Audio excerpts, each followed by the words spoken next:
Okay, let's dive right into this explainer and permanently solve what is honestly a universal frustration for anyone learning or even just speaking English. You know the feeling. You pause mid-sentence, suddenly totally paralyzed by whether you should be in a place, on a place, or at a place. Well, today we're going to completely rethink how we use English prepositions. You probably asked yourself, why are we on the bus but in the car? It makes absolutely no sense.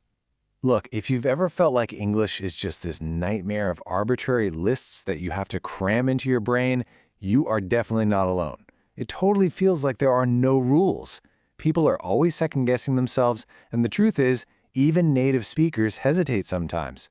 But what if all that confusion could literally end today?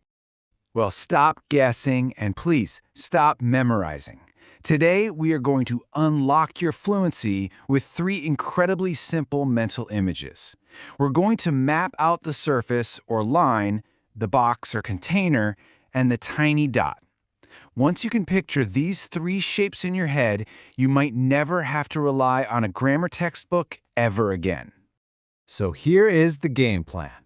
We're going to start by throwing out those old memorization rules. Then we'll learn exactly how on is a surface, in is a container, and at is a specific point.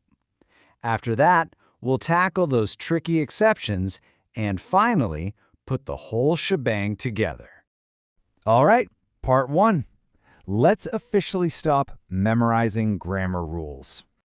Those memorized lists, they are literally the enemy of fluency. Think about it. In a real, fast-paced conversation, when you're trying to express a thought rapidly, you just do not have time to mentally scroll through a spreadsheet of rules. You only have time for a quick mental picture. Flashing a dot, a line, or a box in your mind is infinitely faster and way more accurate than trying to remember if a word belongs to category A or category B. So, let's build that new framework, starting with part 2. On is a surface. Here's the absolutely crucial thing to remember. I want you to think of on as any surface you can touch, or any line you can follow. Obviously, this applies to flat things like a floor or a table, but, and here's the kicker, it also applies to vertical surfaces. If you can attach something to it, it is a surface. That's exactly why a picture is on the wall and a light fixture is on the ceiling. And honestly, this brilliantly explains that infamous transport rule that drives everyone crazy. Why on earth are you on a bus but in a car? Well, think about how you physically interact with them. You can stand up and walk down the aisle on a bus, on a train, or on a plane, right? You're moving along a surface. But in a car or a taxi, you sit squished inside a small enclosed space. I mean, try standing up and walking around in a sedan. It doesn't work. You're enclosed. Now, let's take this surface concept and apply it to time. Imagine days and specific dates as these flat physical squares printed on a wall calendar. Because they represent flat surfaces in our mental image, we use on. So, it's on Monday, on my birthday, or on New Year's Day. If it's a specific, single day, it is a surface, period. Moving right along to part 3, let's look at in, which acts as a container. Whenever you use in, I want you to picture a box or a container, something that literally encloses you. Now sure, this works perfectly for a room or a kitchen, but this also includes big open spaces that just have boundaries, like a park or a garden. Even without a roof, a garden has fences or edges. It's an open container. And exactly like we just talked about with transport, this is why you're in a car, a small boat, or a helicopter. You are sitting inside a tight box. And here is where it gets really fascinating. Just like a room is a physical container, we actually have massive containers of time. A month is essentially a big box of days, right? So we say in June. A season is a box of months in summer. A year is an even bigger box, in 2024, all the way up to in the 21st century. If it's a long period that contains smaller units of time inside it, it's a box. Next up is part 4. Let's talk about at, which is just a specific point. Honestly, people think at is the scariest preposition, but it is actually the simplest.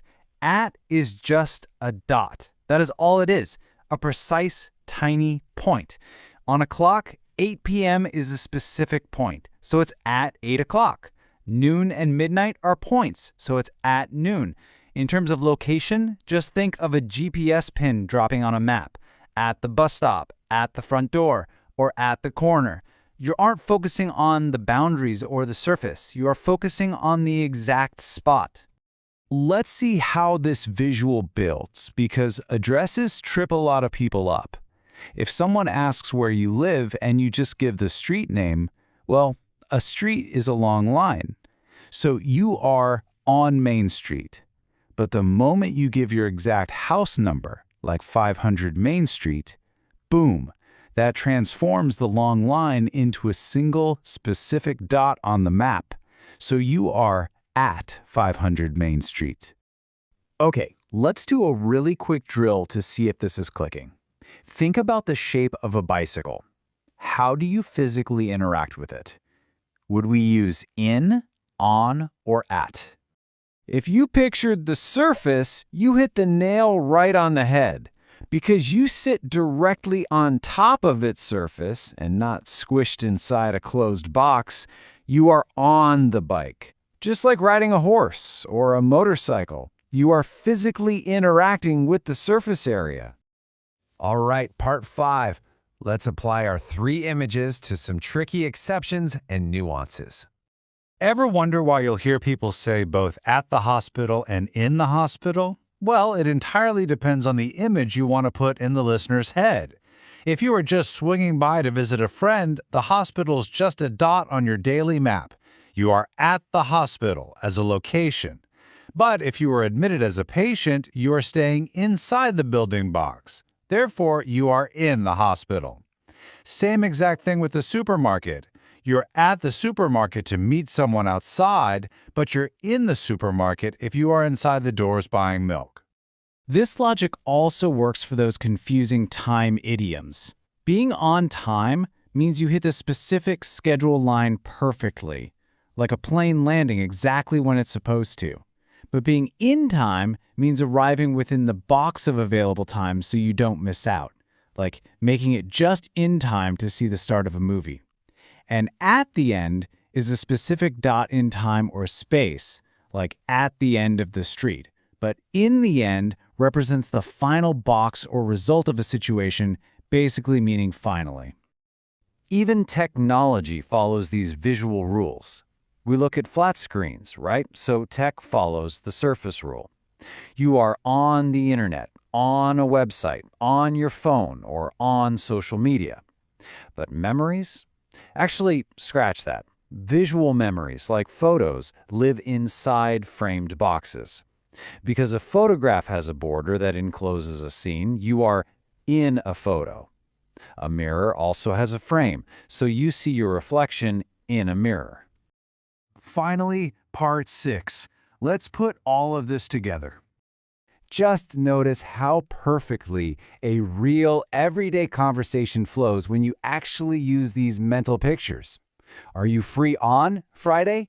Boom, we picked a day service. Let's meet in the park. We entered a container with boundaries. The concert is at 6 p.m. We chose a precise time dot. I'll take the bus, so I'm on my way. We're traveling on a walkable transport line, moving along a path. It all just clicks. By simply shifting our mindset to visualize a dot, a line, or a box, we can completely bypass years of frustrating textbook lists. If we truly embrace these 3 images, our words are going to flow naturally because we're picturing the real world, not reading a grammar book. But it really makes you wonder, given how beautifully visual English actually is, what other incredibly confusing grammar rules do you think we could permanently solve with a few simple images next?